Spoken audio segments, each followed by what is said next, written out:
Hey everybody, on this episode of AFTERBUZZ TV Spotlight On, we're getting up close and personal with actor David Lim. Let's do it.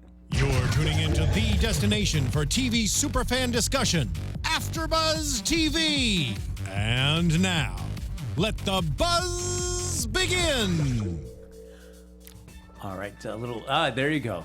Ladies and gentlemen, if you're a classic TV lover, then you know what this song is. Just on those first few beats there, that of course is the theme from the hit series SWAT, which is airing Thursday nights on CBS. Welcome to AFTERBUZZ TV Spotlight On. This is a show that lets us get up close and personal with the people both in front and behind the camera to bring you all that great entertainment you get to see while you're sitting home on your couch, or maybe out and about on your mobile streaming device. I'm your host, Frank Moran, and before we get started with today, I want to let you know about something else here we have available. Do you want to have fun, learn, and grow in all areas of your life? For those who do, you know what? We've got a podcast just for you. Conversations with Maria Menounos, podcast edition, is hosted by our AFTERBUZZ TV founder, Maria Menounos, and drops every Friday on iTunes. Conversations with Maria Menounos features celebrity and influencer interviews, along with secrets and tips on how to be better in all aspects of your life, from health and wellness to career and relationships, finances, and more. Let our Maria be the big sister you never had. Just go to iTunes and subscribe to Conversations with Maria Menounos for free. Be sure to rate and comment, and when you do, let Maria know it was us that got you there. Conversations with Maria Menounos, podcast edition. Check it out. Now, my guest today is a great example of the idea that if you work hard, great things can happen. Originally, he was working in the real estate industry and realized, you know what, that is not filling all the passions in my life, and decided to pursue acting. You've seen him on Quantico, Agents of S.W.A.T, Supergirl, Beverly Hills 90210, when it came back. Not the original, but they're reimagining there. You can see him every Thursday night there on CBS hit series SWAT, where he plays SWAT unit member Victor Tan. Ladies and gentlemen, please welcome David Lim. David. Thank you. Thank you for the intro. Oh my goodness. Well, well deserved. Well deserved. So, before we talk about all the cool stuff that's happening on SWAT, I want to talk a little bit about you first. So, Sure. Going for school, you graduated with a degree in electrical engineering. I did. Yes. I did. Electrical engineering. So, so growing up, were the sciences kind of more of that your passion initially? It was just what I was good at. You know, I was, I don't know if I was passionate about science. It was cool, but I was good at math, English, literature, not so much. And so I think my dad, he always wanted to be an engineer, and it didn't quite work out for him. He ended up becoming a CPA, and he kind of, I think, steered me in that direction, or kind of put it out there, but like, hey, you should try electrical engineering. And I was good at math and science. And, I knew you could make a good living at it. So I was like, sure, I'll give that a shot. So growing up, was it just all studies for you, or were you also doing athletics as well? Yeah, I was doing a lot of athletics. I was playing sports year round. I was playing basketball, baseball, and soccer. I really can't remember, when I wasn't playing sports. So it was just year round. My sister was playing 3 sports too. So everything revolved around sports in my household. When it came time for college, was that something you were considering pursuing, perhaps going into baseball or soccer as an option for a career? I wasn't that good. No. I played some intramurals in college. When I was young, I always dreamed of playing in the NBA. I loved that. Basketball was my first love. But you got to be crazy talented and good to even play college basketball. So I'd never really had an interest in college sports. I wanted to get a good degree, get a good job, and that's what I thought I was gonna do. Now, born in Oakland, correct? Correct. So are you an A's fan and a Raiders fan, or are you going a little bit north? Giants and Niners. Yeah, all right. Yeah, okay. yeah. It's always either or. So Yes. Shemar, who was also born in Oakland, and I was born in Oakland, but I grew up in San Ramon, which is a little farther east of Oakland. But Shemar's an A's Raiders guy, and I'm a Giants Niners guy. So we go back and forth on that. But we're both Warriors guys. Okay, all right. So there's a common meeting point between the two of you. Yeah. So when it comes up, because I always wonder, living up there in the Bay Area, when it comes time to kind of follow which kind of teams that you're going to be passionate about, like those are going to be my teams. Who makes that choice, or is it just the first game that you go to that kind of says like I'm going to be an A? I think maybe the parents. Yeah. I feel like my parents were always rooting for the 49ers, and it was easy to root for them back then. In Oh, the we had 80s Montana and 90s, Steve Young. Montana, Rice, Steve Young, and they were just so good and so fun to watch. It was like if you're a Patriots fan nowadays, although not so much recently. But yeah, my parents were 49ers fans. They were Giants fans, and you just they were winning. So at that time, it was just easy to root for them. Have you been into the new stadium? Was it the Giants one? Or the 49ers? I haven't been to the new 49ers stadium. I went to Candlestick way back when. I've been to AT&T. I think it's called something different now, but I think it's the most beautiful stadium in the majors. I've been to a few. I haven't been to all of them, but the Giants stadium is just really pretty. Well, something about just like sitting out because people can float out there in like the rafts and whatnot and catch all the fly balls. Yeah. Did you? I was like that would be kind of cool if you're not gonna go to the game, you might as well get a raft and just see if you can just catch something from out there. I think that'd be super cool. I've been out on the bay. A buddy of mine took us out one day on his boat, which was really fun.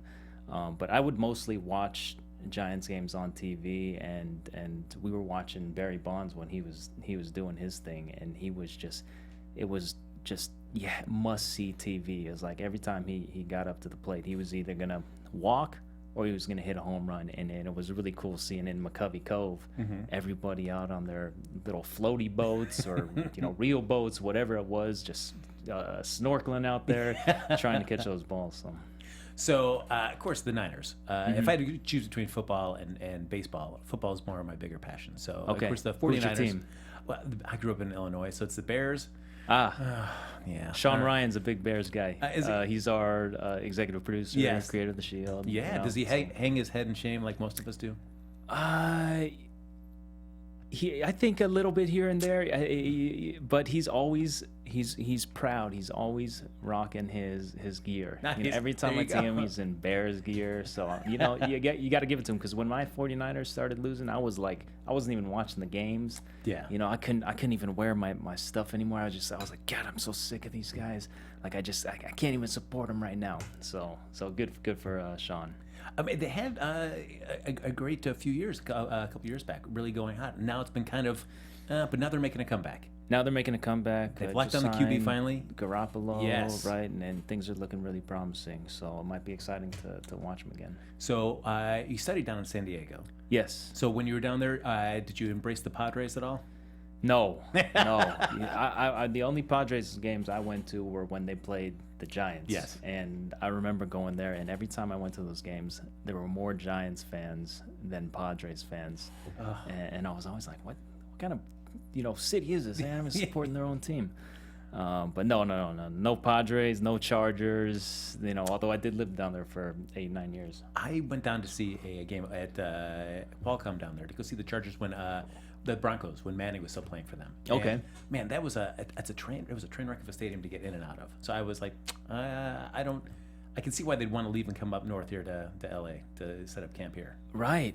It's kind of sad because I lived down there and I knew a lot of Chargers fans, and I know they were all bummed, when the Chargers moved up here. I think it's got to be rough for any fandom when your team decides they want to leave and go somewhere else. Yeah. What about us? We loved and supported you during the dry years. Now you're going off to find someplace better. Yeah. So we'll see. Maybe they'll get another team, or who knows? Maybe they'll move back. Never know. I'm sure. How's Shemar taking the Raiders going to Vegas? Are they going to Vegas? Yeah. Not right away, not this season, but I that's thought that was plan. a rumor. Oh my gosh! Yeah, at least as of right now, that is the plan, that they're still going to Vegas. Ooh, I don't know. I haven't talked to him about that, but I will. I'll ask him. I'll ask him how he feels about that. Yeah. So growing up, academics, athletics as well. Was acting at all in the picture as you were growing up? No, not at all. I didn't even know you could do that for a living. That was just something that was so far removed. And of course, I grew up watching TV and movies and idolizing certain actors, but where I come from and the family I grew up in, we didn't think about anything in the arts, certainly not acting. So when you are starting to feel kind of unfulfilled in your career after college, is that a conversation that you start having with your parents? Not necessarily that you want to do acting at that point, but that you're just like, I am not feeling very fulfilled in what I'm doing right now.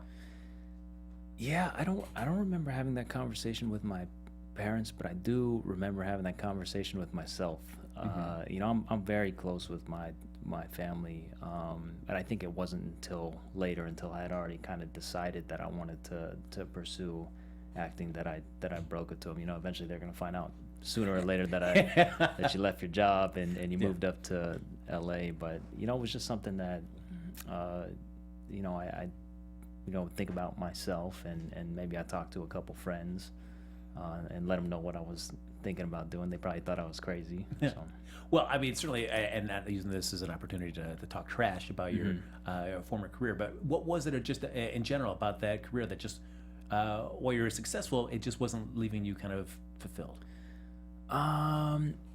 Yeah, it was nothing about the career, because I really liked my job, and I was doing well. I was having good success, and it was just something with me where I kind of felt like I was meant to do something different. And I just wasn't, you know, it was such a hustle and a grind, because I was doing essentially sales in the mortgage industry, and I remember thinking to myself, I don't want to do this when I'm 30. I don't want to be in this hustle. And then of course I become an actor, which is like one of the biggest hustles hustles out there. But I just knew I wanted to try something else. I didn't know what at the time, and I had always, a couple people had mentioned when I was in my 20s, hey, you should try, you know, acting, modeling, but I never thought that was something you could do. I didn't know it was feasible. And then I remember I just had a little too much time at my job, and I was just bored, and you know, I was feeling, you know what it was, I wasn't quite feeling challenged at my job anymore too, after a few years, and I wanted to feel challenged. Growing up when I was doing sports, you know, you were always challenged, and you're always trying to work harder and get better at, you know, whatever it was, and I maybe I missed that kind of feeling, and so I wasn't being challenged. I had a little too much time on my hands, and so I just kind of researched on the internet, you know, how do you do this? How do you become an actor? Oh, okay, you have to get an agent. Okay, then so you get an agent, then you got a maid, right? You know, yeah, that's it. I just, you know, there's so much available on the internet, and you know, I just did a lot of research, and you know, found out you had to take some headshots, and you know, then you gotta like send those to agents, and then you gotta learn how to act. You know, so I was like, okay, all right, so let me look up some classes, and you know, this is like how I grew up, is always just, you know, figure stuff out on your own, you know, work hard, study hard. And so once I got into, you know, classes and acting, figure out that I you know, it was a lot harder than it looks, than you know, the people make it look on television, because you look at TV and movies and you're like, oh, I can do that, you know, it's so simple, they're just being themselves. And then once you actually try it, oh my God, you're in for like a rude awakening. So, but I knew, just coming from, you know, my sports background and my education background, that if I, you know, worked really hard, I studied my behind off, that I could at least realize my potential or have some sort of success. So that's kind of the mentality that I took into it. And I mentioned coming from working in the mortgage industry, that hustle that you had there, Yeah. something that easily translates to just the hustle and the grind that you got to go through as an actor. Yeah, because it was like I was pounding the phones. You had to, you know, how hard you worked in a given month is what you were gonna, you know, get out of it, is what you were gonna take home. And I wanted to be successful. I wanted to make money, so I was just, you know, working hard, working long hours, and doing whatever it took to be successful. So when you make that decision, like, this is what I want to do, and as you said, you kind of wait a little bit before you want to have that decision to yourself, before you reached out and let your parents know. What was that conversation like? Oh, it's been a long time. You know, my family's pretty traditional. My mom and dad were at their jobs. My mom's still at her job. She's coming up on 40 years at her job. And my dad was at his job for, I think, around 30. He's retired now. So I think it was definitely a little bit of a shock to them when I told them I wanted to pursue acting after I had, they had paid for my college education. I had received a degree in electrical engineering, which opened a lot of doors for me to at least get a good job. But I think part of them was also that were also very supportive, because I was still pretty young and I had this degree to fall back on, and they knew what it was like to be at a corporate job for 30 plus years. And it's hard at times, but for them, they didn't have a choice. They've been working since they were 10 years old, because they had to. They grew up very poor. Their families had literally nothing, so they had to work from a very young age. But what they did is they worked so hard to provide themselves with a good life and to provide their kids, me and my sister, with a better life. And because they did that, I was kind of able to pursue things that I was passionate about. I was able to afford to quit my job and at least give it a shot. And I told myself I'd give it a shot over a few years, see what happens. And if not, then I can always go back to what I was doing before. I have this degree that I can fall back on, that if I have to go back and get a regular job. Well, I think as parents, it has to be reassuring too, when a child decides to kind of, I don't say like, it just kind of go off in their own direction, that that they've seen you grow up with a great work ethic. So it's not like, well, David's just going to go and who knows what he's doing, but to know that, all right, no matter what, we know that if he's going to put his mind to it, he's going to work hard to try to achieve it as best he can. Yeah, I was a good kid. I studied really hard in school, so I think in the back of their minds, they're like, at least he's, we know he's going to go for it. He's really going to work for it. But they were probably pretty taken aback. I mean, even I would be, if someone told me, they would just want to drop everything and pursue acting. I'd be like, well, you sure? What's your fallback position? Just to be on the safe side? Yeah, and now, especially after going through it, and now I really know what the process is like. It's not easy. So. How did your sister take the news? Is she somebody that is also pursuing something academic, or is she kind of gone off into doing the arts as well? Yeah, what's funny is she actually also went to UC San Diego. She also studied electrical engineering, graduated, really smart girl. She's a couple years younger than I am. And she got a job out of college doing engineering work, and she's still working there, and she's happy. She's got a really good job. She's married. She just had a baby boy who's 6 months old. So I'm a new uncle, and I'm really loving that now.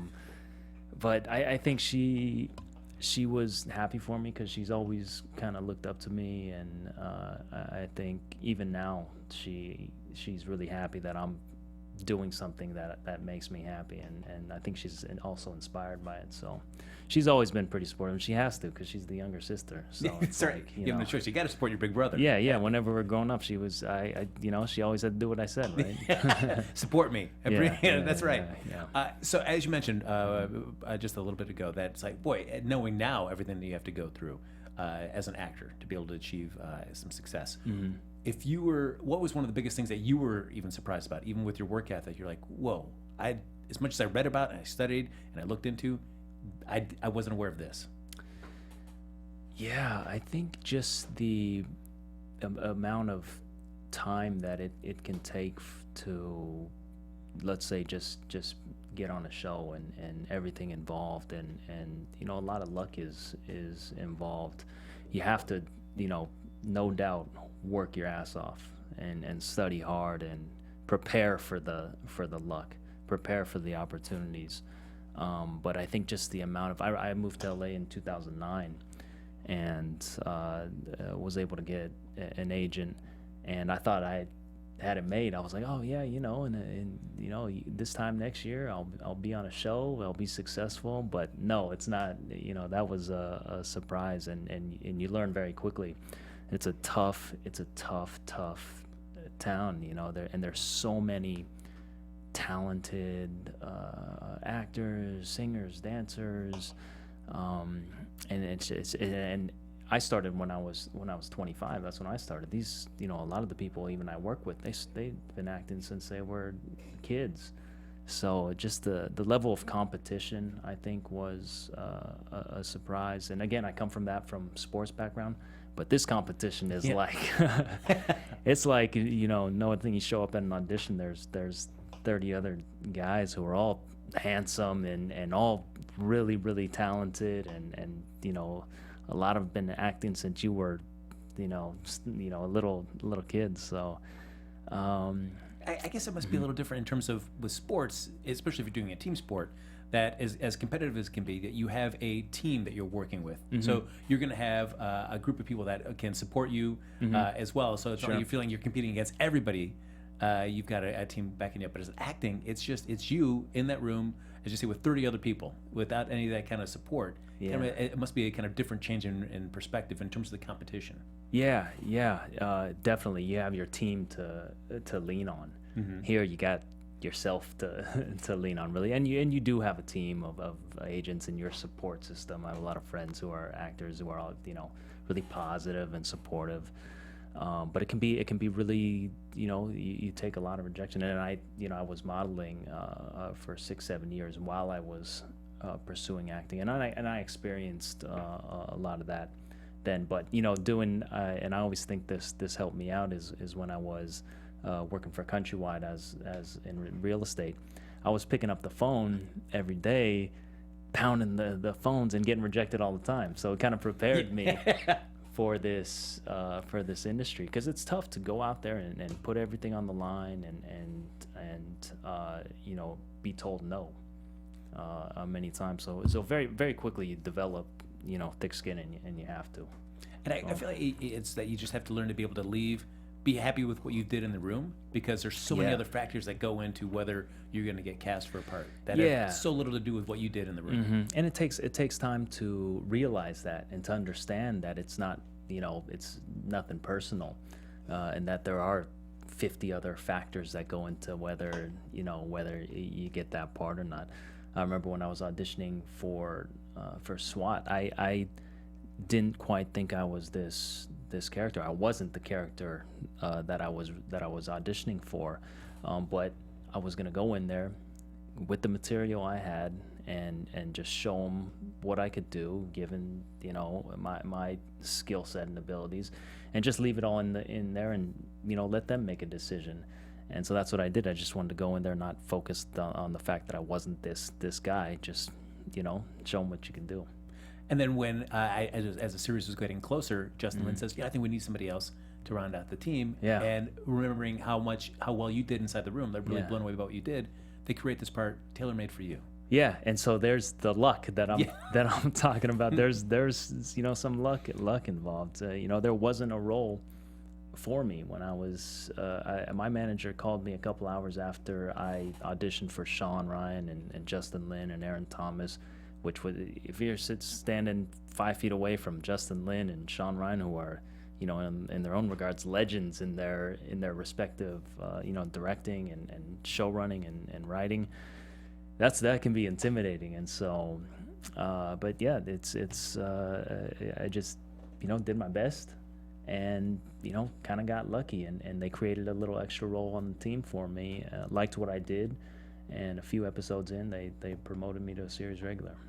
I feel like, 'cause I know many friends too that are pursuing acting, and they will get, I will hear it's like, "Oh, well, yeah, my agent, I'm going in to read for this," and it's like, I don't even know why they have me do this, because it's not my type at all. And I feel like they go in with that kind of negative energy, like, "Why am I doing this?" But to go in and approach it like as an opportunity to, like, always let me show what I can do. I think you have to kind of fall in love with the audition process, because as an actor, that's what you do all the time. You're never going to stop auditioning. And I have friends who just absolutely hate auditioning, and understandable. It's not an easy thing to do, but, you know, I learned to kind of fall in love with that process of getting something the night before and just making the most of it. It's an opportunity to get in front of some people and show them what you've been working so hard. Many people have been working their whole lives to do. You know, no matter if you're right for the part or if you're wrong for the part, you just make it your own and just go in there and have some fun. So now you mentioned modeling. What is it? coming from working in the mortgage industry, having a degree in electrical engineering, as you said, kind of not sure, like, how does somebody get in this? Then all of a sudden, boom, you are on a set. You're a model now. You're doing a layout. You're doing a photo shoot session. What's the first time like that for you? You're like, oh man, is it crazier than I thought? Or is like, yeah, in my head, this is kind of what I pictured it would be like. No, it's not like that. It's definitely crazy, and it was always fun to me because you're meeting all these creatives and you're doing like a photo shoot and I remember it was always a lot of fun, and I'd always have to pinch myself like, dang, I'm getting paid for this, they're flying me across the country and we're doing a photo shoot. I'm like, it's not that hard. Although there is a skill to modeling. But I loved it. I loved it because I got to travel and I got to meet, all sorts of talented and creative individuals. I made a lot of friends modeling, and it was a way that I could make money and not have to, wait tables or do something like that while I was pursuing acting. Was there music that you always want to have during a session? Like, all right, I want to listen to this while we're taking this, kind of just get me in the mindset. Not really. Usually, someone would just put on some Pandora and we can get something going, and it definitely helps. It definitely gets you in that kind of playful mindset. I don't know. I've been listening to a lot of G-Eazy and Kendrick Lamar lately, so yeah.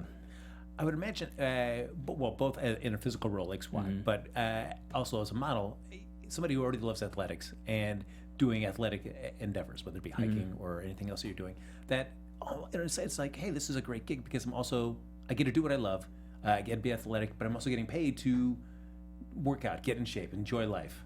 So it's a great motivator. It's like, if I have to go to the gym, I'm getting paid because this is my job. I have to go out and do this. Exactly. That's how I would justify it every day. I was like, all right, I have to go to the gym, and because this is my job. So, but yeah, I had a lot of fun modeling and still acting to me, and being on set and running around with guns and hostage situations, blowing up cars, I still have to, I look over to my co-stars and I'm like, man, this is a cool job. Yeah. It doesn't get old to me. Yeah.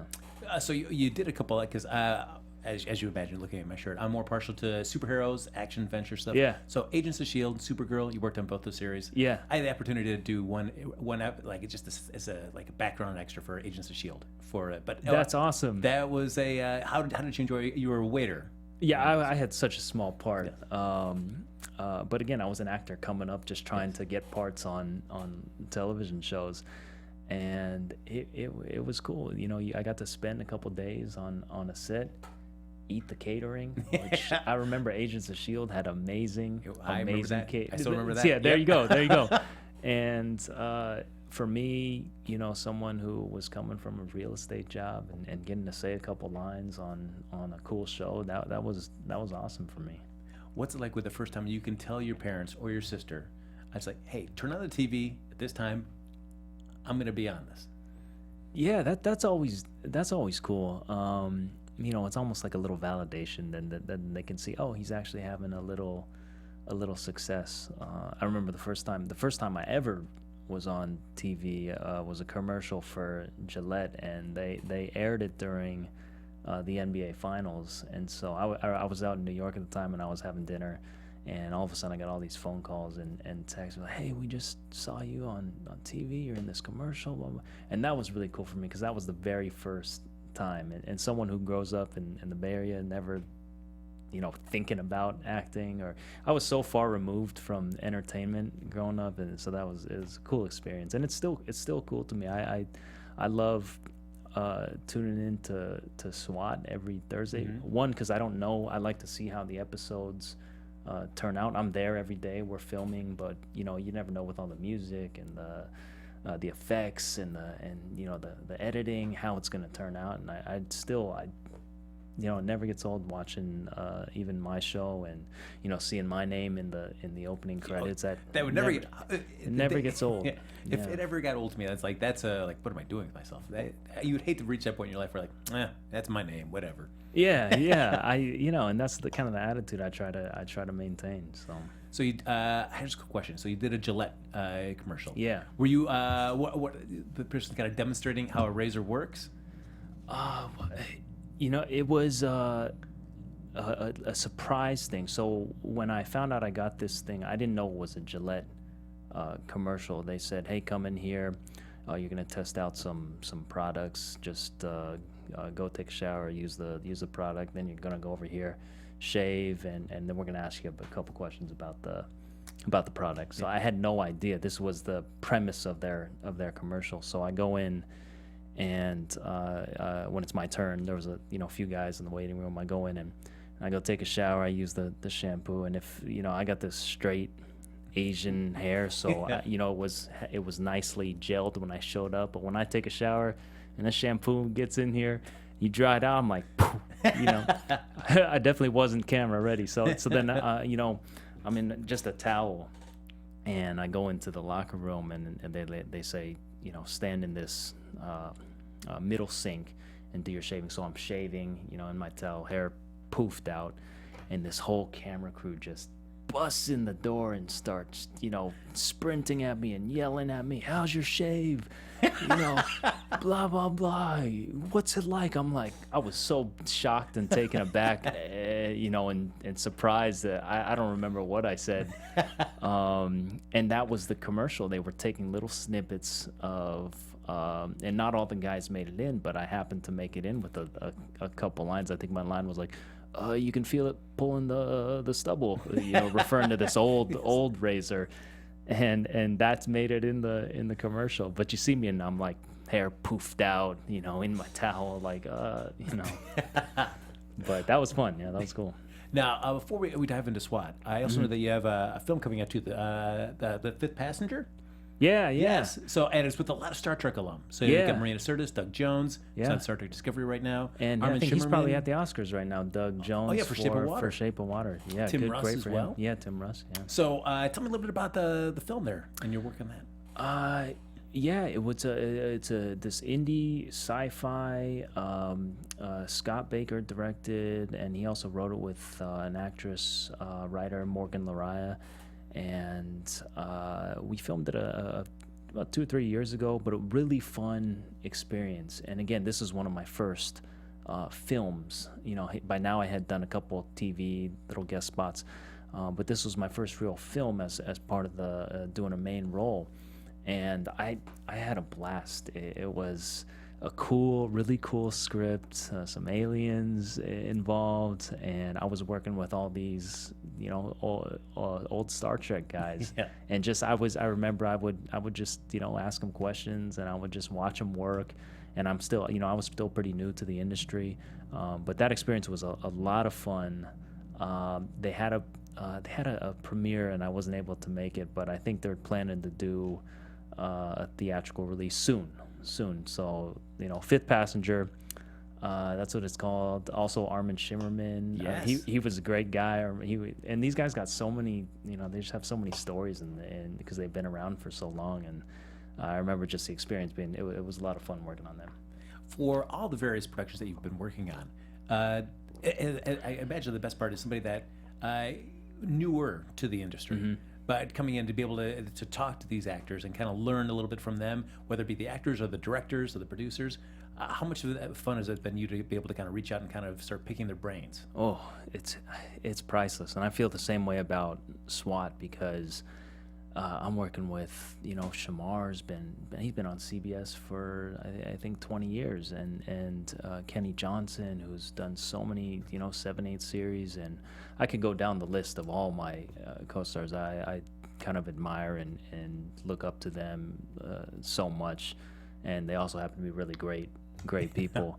But it's invaluable. You can take all the classes and watch all the movies and study all you want, read all the books you want, but when you're actually there and you're watching them these actors who have been really successful for a really long time prepare and go through their process, and to work with them and to get advice from them. It's it's something that I'll take a lot of the things that I've learned on SWAT and to the next job, and for as long as my career lasts, hopefully is a long time. Oh, for sure.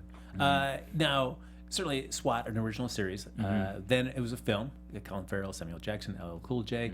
Had you seen either of those before you started working on the show? Or I'd seen the movie. Okay. I love the movie. I've seen it a few times. I hadn't seen the series. I think that was a little before my time. It was in the 70s. He was in the 70s, yeah. I believe. I don't even know if it's like running anywhere right now. Like if it's unavailable on streaming. I'm not sure if that's the case. Yeah, and you know what? I should. I don't know why I haven't. I should go and find it and watch it. But our SWAT is such. I think really the only thing we share is the theme song. Yeah. From the 70s show, and from the movie some of the same, and the show some of the same character names. But other than that, I feel like SWAT 2017 2018 is exactly that. It's just this modern take on what's happening in the world today. We don't share much. It's kind of just future SWAT. So of course, if you're doing a show that's representing anything in law enforcement, or if you're doing something that represents perhaps the fire department, of course you want to be able to look as authentic as possible. Yeah. And I know it's one thing for a pilot, we'll give you some training to do that. But once you get greenlit to a series, that's a whole new level of getting prepared. Right. What's it like stepping up the training from just like what we did for the pilot to stepping up like, oh, it's a series, we got to really double down on what we're doing? Yeah, and it was exactly that mentality for the pilot. I remember when I found out I got the part. I think it was on a Monday. On Wednesday, I was already at Universal meeting the rest of the cast, working with the tech advisor, who are former SWAT, former Navy SEALs. And so we just did but we had 2 days, no more than a week to try to get ourselves to a point where we looked legit and where we looked like we were a SWAT team who's been together for a long time. And fortunately, it was kind of like this effortless coming together in terms of chemistry with the cast, starting with Shemar, who kind of brought us all together. And you didn't have to try to get along with any of these guys, so the chemistry we already had was there. Then it was about the tactics. And so I remember we were in this room in Universal. There's like tape on the floor, and we're just there for hours, just going through what you do to try to clear buildings or clear a room, how to move as fluidly as a unit. So we got ourselves to a point, and it was still a learning process while we were shooting the pilot. And thankfully we had our SWAT guys, tech advisors there to ask them questions, pick their brain, because we jumped right into the film and the pilot after a few days of training. So it was a constant rehearsal and asking them questions, and just them correcting what we were doing. And some of these guys have backgrounds. Kenny did The Shield for 5-6 years, Shemar, Criminal Minds. So these guys generally know what they're doing. I had an athletic background, so I could kind of fake it till you make it enough. So now when we went to, so we felt like we did everything we could to make the pilot really authentic. Now once we found out we got picked up to series, then it was another full week of training, and that was a little more intense. Because we knew as soon as we started filming the series that we weren't going to have much time to be going off and doing all sorts of training. So but again, it was fun. It's like practice. It's like going to basketball practice or something. Only now you're showing up with former SWAT officers and former Navy SEALs, and they're just teaching you all these cool things that you never thought. I never thought I'd be doing this. That's true. And it's so the it nice was thing just about fun. being an actor is that you get to step into these other worlds and other lives, and just get that input of knowledge there that you can take with you as you go on the rest of your life. Yeah. So, I'm just curious. Anytime that you work with an advisor like that, whether it be as you said from former SWAT or from Navy SEAL, are they just always down to business, or are they fun to work with? Are they taskmasters? Our guys are fun to work with, and behind it all, they're normal people like you and me. They got families, they have daughters, and I think that's what's cool is that's their profession, and they're really good at it. But behind it all, when we're not, working on the tactics, or we finish the take, we're just getting to know each other as, and I'm friends with a couple. I'm very close with them, and they're just good guys. And they talk a lot about, and again, it really kind of relates back to sports. They talk a lot about the camaraderie, and that's what they miss. They miss the camaraderie of being on the SWAT team, and those relationships that they developed, and the brotherhood. And the missions, you talk to them, they love the missions. So that kind of adrenaline, only they were doing it for real. Yeah. So that's like hats off, with so much respect for them and what they do. And so we want to kind of try to honor that in telling the stories and for the show. We want to make it as real as possible, so that do them justice. So how many takes is it where the note will not necessarily be an acting note or a story note, but it'll be like, David, you had your gun just a little too low. That's not how you would hold it in this situation. Is it more of those notes that you and the rest of the cast are getting? Yeah, and those are usually the questions I have. So by now we know what we're doing, but still, we've been together for I think maybe 6 months. Actually, since we filmed pilot, it's been a year. Time flies. But it's I always have questions after takes. Hey, what can I do better? How was that? And it is holding your gun here, holding it here is a big difference. So I think none of us think we have it figured out. You just can't. These guys have been doing it for years. When you're going for any particular episode where you're doing something that you really haven't done, whether it be like you're breaching a structure maybe you've never gone into yet that you haven't done for the series, is that when the advisors come out and really kind of give you just like a quick, super fast debrief of like, all right, we got to kind of an intensive on how you would do this? Yeah, for sure.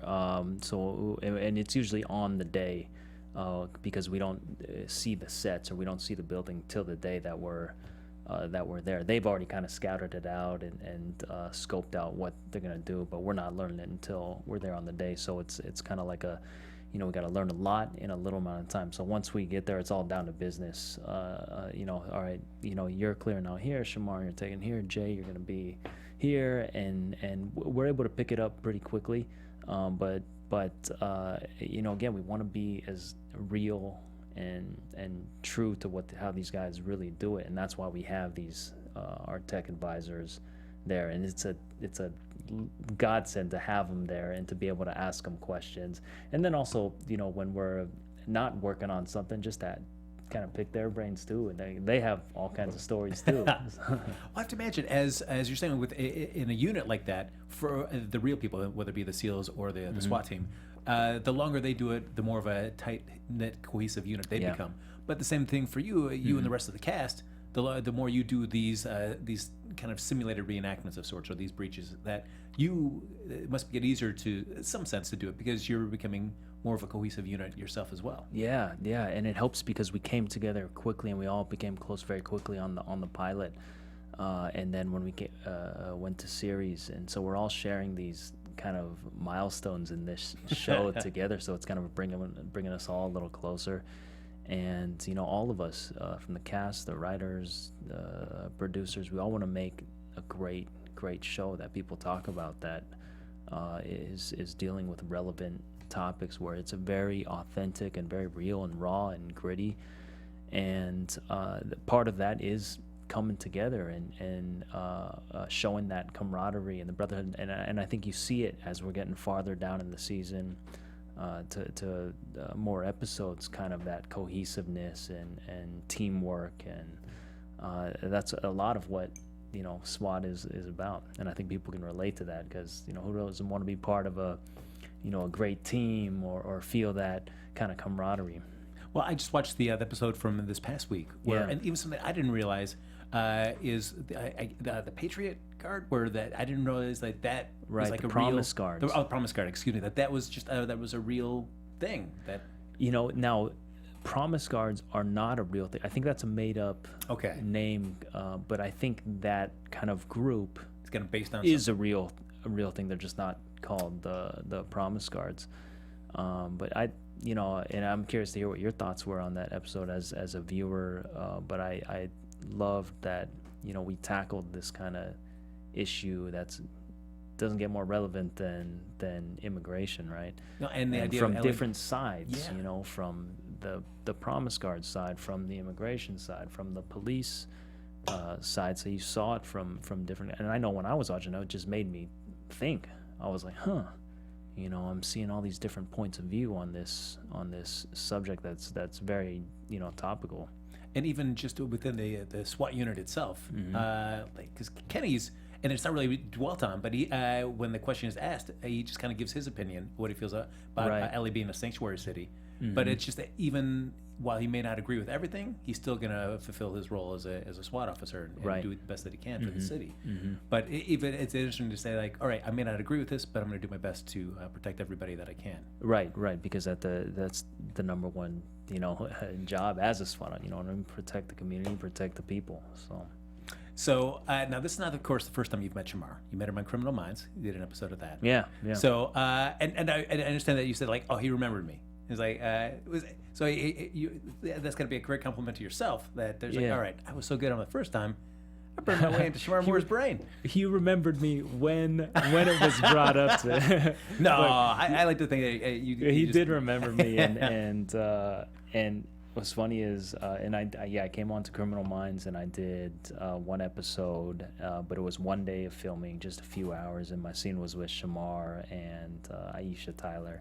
And Shemar's like in his 11th season of Criminal Minds. But he's probably done, a gazillion scenes. And but I just remember, between takes, when they're setting up the shot, we were just talking sports. We found out we were both from the Bay Area. We're just talking about the Warriors. And I just remember him being such a warm and welcoming guy, and especially for a guy who's been on a show for that long, and some new little punk kid comes on for a day, but he was so nice and so welcoming. And I remember I was like, hey, can I get a picture, Aisha and Shemar? And he graciously took a picture, and he's so great with his fans on SWAT. But he made the experience for me, so fun and so fulfilling, because I was just like actor coming up, getting a part on a successful show. So it was a big deal for me. And then for it to come full circle, and now I'm on SWAT and working with him again, that was pretty cool. And when I brought it up to him, he's like, I remember you, man. You were playing that little cocky CEO, blah blah blah. And so it was really really fun. And I think it's so cool that now we're working together. And I can't say enough about Shemar, because you have your before you actually meet the person and get to know them, you don't know what that they're gonna be like. And he's just such a great, down-to-earth guy. I think it's because he's from the Bay Area, too. I don't That's know. right. But just fun, just like he keeps things fun on set, and the guy works so hard. I don't know how he does his schedule with this show, and he's just there all day, every day, hours on end. And when he's not filming, he's doing press, or flying all over and promoting the show. And just a great guy. You can't say enough about him. Well, it's nice in a sense of being the captain of the unit. If you see that person working hard, that is a great inspiration for the rest of the cast. Like, we got to give everything we got too. If this guy's doing it, we got to follow. Absolutely. He leads and we follow, and he's great. He's kind of taking me under his wing and giving me a lot of advice, which is cool. So now, of course, L.A. SWAT. You're in Los Angeles shooting this. Of course, it's something in sound stages, but you're also using real life locations here in Los Angeles as well. Yeah. How much of that are you going to the actual locations, and how much are you kind of replicating on backlot sets at various studios? We don't have a backlot. We've only done one day on a backlot. It was actually the Sunday we were talking about recently, where we were on the Universal backlot, and we actually drove a car through a cafe and I guess they wouldn't let us do that in the streets. It's one of the perks of being a Universal backlot. You can smash it up and then fix it up later. Yeah, but where we film at Santa Clarita Studios, and they don't have a backlot.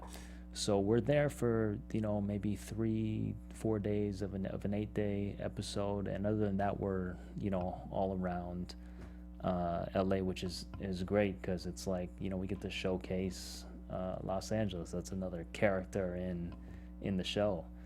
But yeah, we don't all of our stuff, and again, to keep the authenticity, we're just in LA. We're on the streets. We're downtown. We're in South LA, we're in Venice, and we're just using what's there. Our locations guys and production do an amazing job. When we show up, I'm like, dang, these are some dope locations. This is very real. Well, speaking of dope locations, currently where the Oscars are being held at, they're in Hollywood Boulevard by Mann's Chinese Theater.